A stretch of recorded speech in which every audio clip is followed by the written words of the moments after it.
Hello all. आज के इस लेक्चर में हम इफ एल्स स्टेटमेंट डिस्कस करने वाले हैं। इफ एल्स स्टेटमेंट एक सिलेक्शन स्टेटमेंट है जो कि आपके प्रोग्राम के फ्लो को कंट्रोल करता है, इसलिए इसको कंट्रोल फ्लो स्टेटमेंट भी कहते हैं।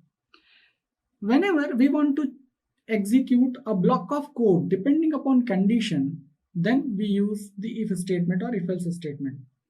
जब कभी मुझे एक ब्लॉक ऑफ कोड को किसी कंडीशन पे बेस्ड एग्जीक्यूट कराना हो तब मैं इफ एल्स स्टेटमेंट को यूज करता हूं।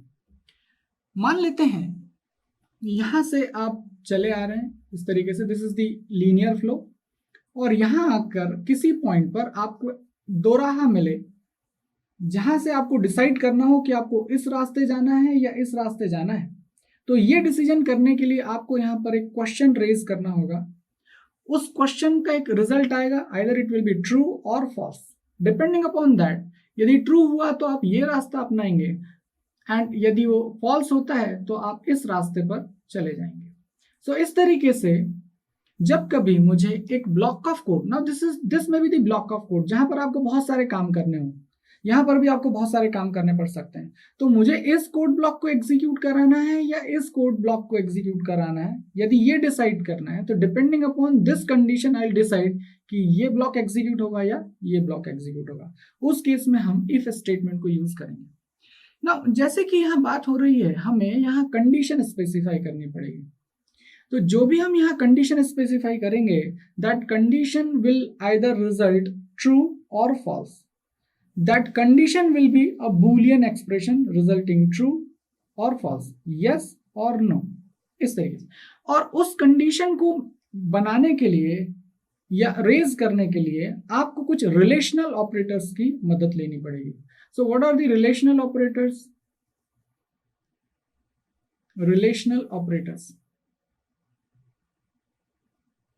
जैसे कि नाम है, रिलेशनल ऑपरेटर्स वो ऑपरेटर्स होते हैं जो कि दो साइड्स के बीच में कुछ रिलेशनशिप एस्टैब्लिश कराते हैं। जैसे हम जानते हैं relational operators, first is less then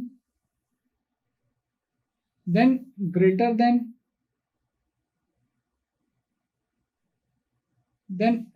less than equal to,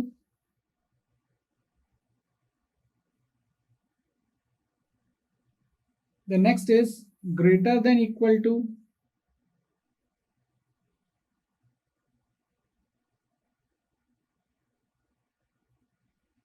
this is equal to, and lastly not equal to.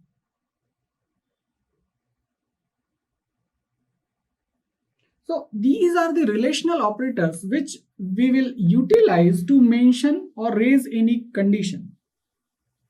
Now जो ये relational operator होंगे, जैसे कि हम बात कर रहे थे, they will result either true or false depending upon ये ब्लॉक आपका एग्जीक्यूट होगा।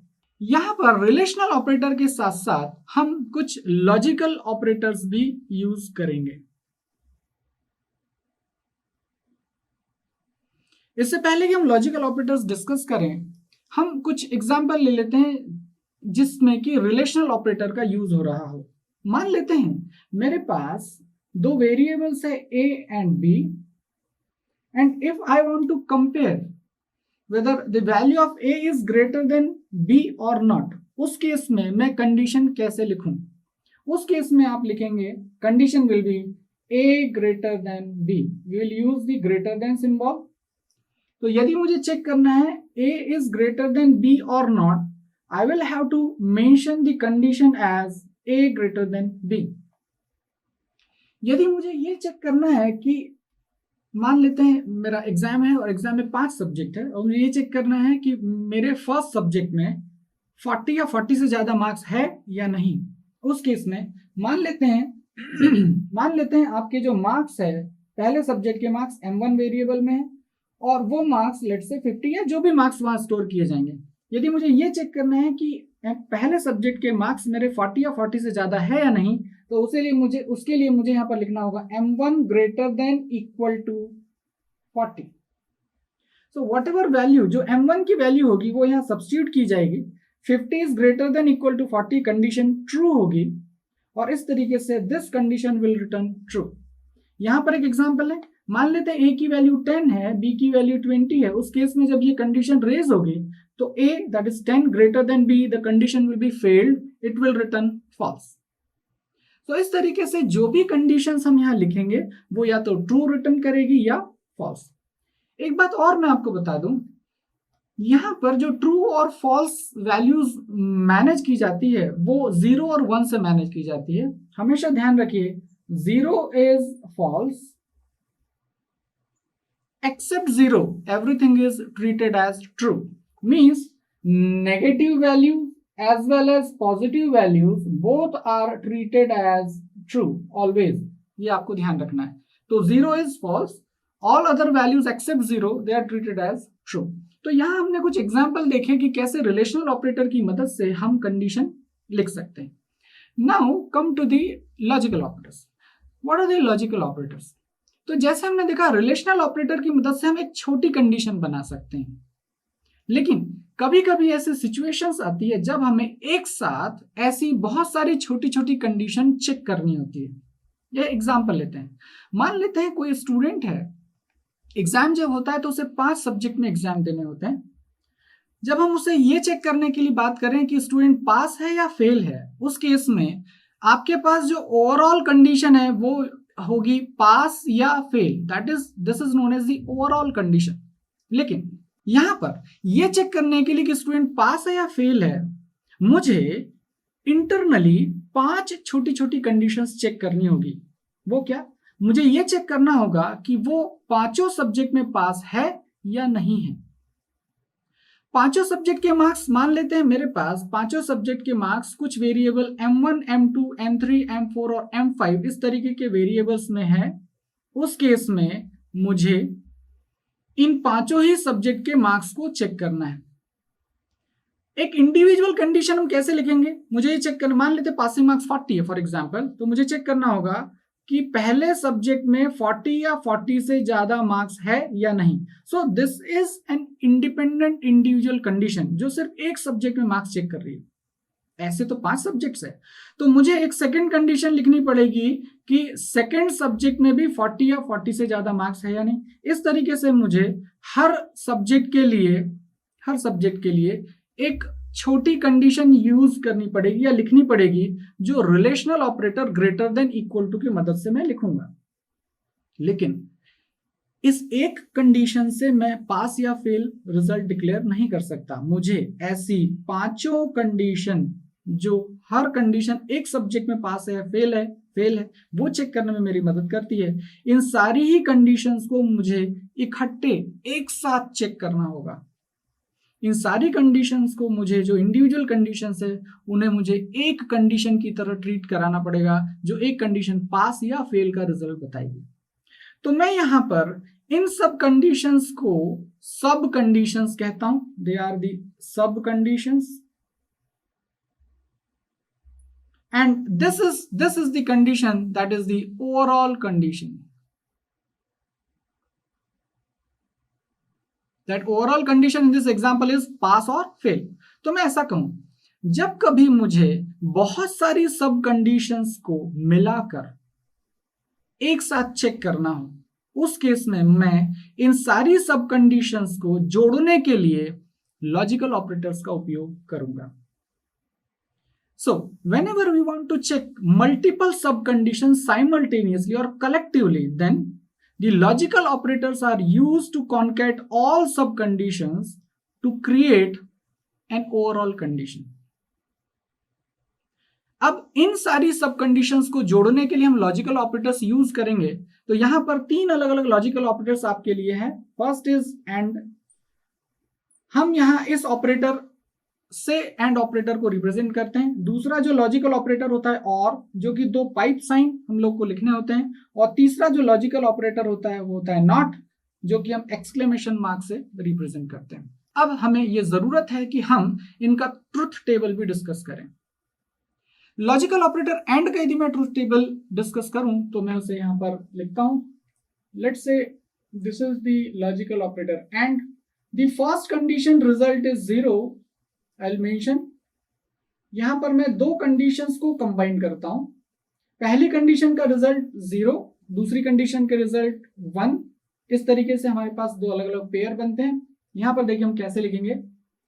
यदि पहली कंडीशन का रिजल्ट फॉल्स है और दूसरी कंडीशन का रिजल्ट भी फॉल्स है और इन दोनों ही कंडीशंस को मैंने एंड ऑपरेटर से जोड़ा है, तो जो ओवरऑल रिजल्ट होगा वो 0 होगा। यदि पहली कंडीशन का रिजल्ट फॉल्स है और दूसरी कंडीशन का रिजल्ट ट्रू है, तब भी इन दोनों कंडीशंस को आप एंड ऑपरेटर से जोड़ेंगे, जो ओवरऑल रिजल्ट होगा वो फॉल्स ही होगा। पहली कंडीशन ट्रू, दूसरी कंडीशन का रिजल्ट फॉल्स, यदि हम इसे एंड ऑपरेटर से जोड़ते हैं, कॉन्कैट करते हैं, तो overall result will be false. और यदि पहला सब कंडीशन ट्रू, दूसरी सब कंडीशन भी ट्रू है, सिर्फ तब ओवरऑल कंडीशन का रिजल्ट क्या होगा, ट्रू। इसका मतलब एंड ऑपरेटर हम कब यूज करेंगे, मैं इसको दूसरी लैंग्वेज में कहता हूं।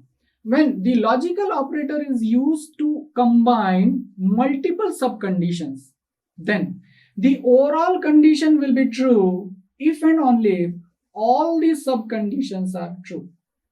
यहां पर देखिए, पहली सब कंडीशन ट्रू, दूसरी सब कंडीशन ट्रू, तभी ओवरऑल कंडीशन क्या हो रही है, ट्रू। अदरवाइज बाकी सारे केसेस में जो रिजल्टेंट कंडीशन होगी वो क्या रिजल्ट करेगी, फॉल्स। यहां इस एग्जांपल में जब हम स्टूडेंट के पास और फेल की बात करें, तब हमें यहां पर logical operator and he use करना पड़ेगा। क्यों?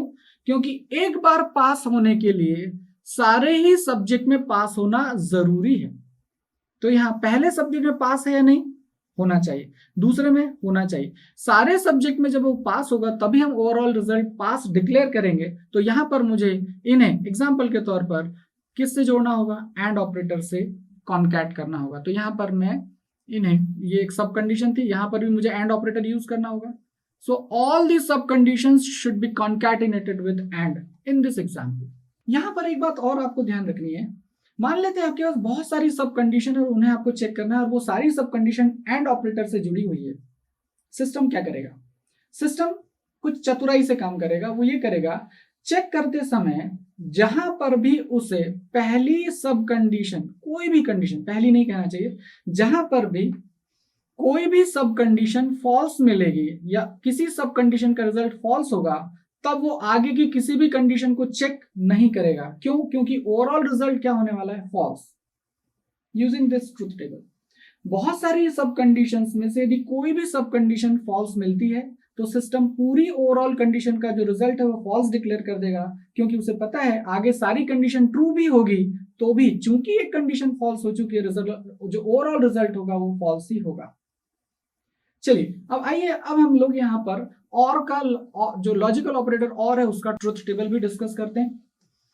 लॉजिकल ऑपरेटर और के ट्रुथ टेबल के लिए यहाँ पर मैं फिर से 0 1 0 1 दो कंडीशंस के रिजल्ट्स की बात करता हूं और यहाँ पर ओवरऑल रिजल्ट हम लोग बात करेंगे।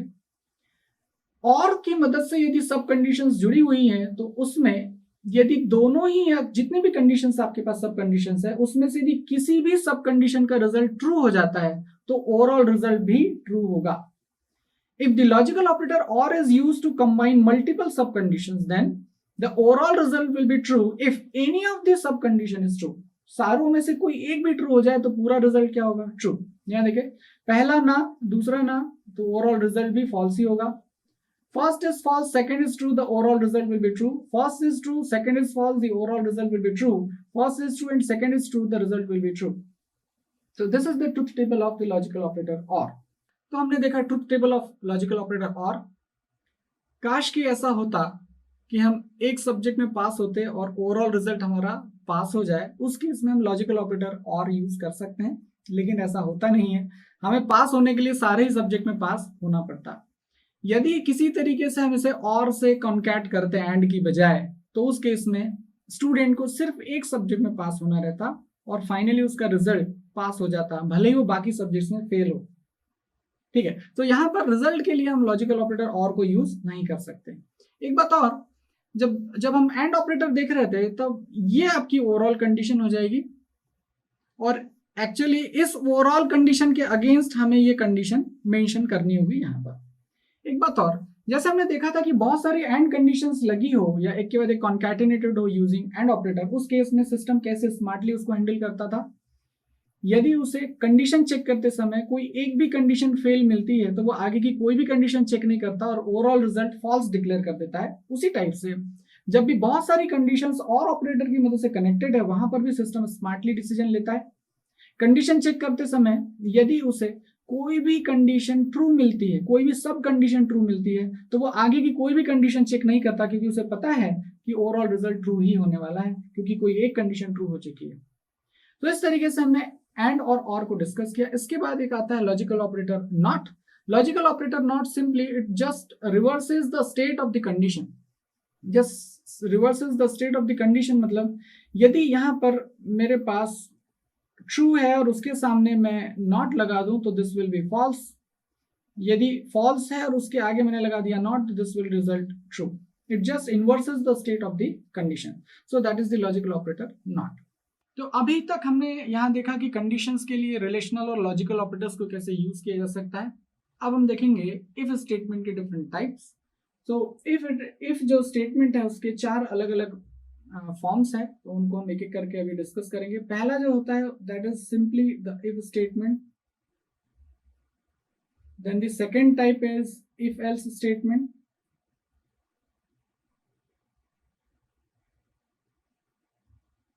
The third is nested if else, और उसके भी पहले इफ एल्स इफ स्टेटमेंट।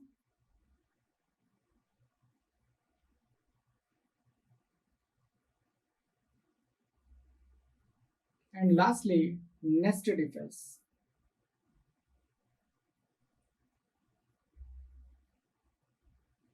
इन सारे इफ एल्स स्टेटमेंट को हम बारी बारी से एक एक करके आगे डिस्कस करेंगे। Thank you.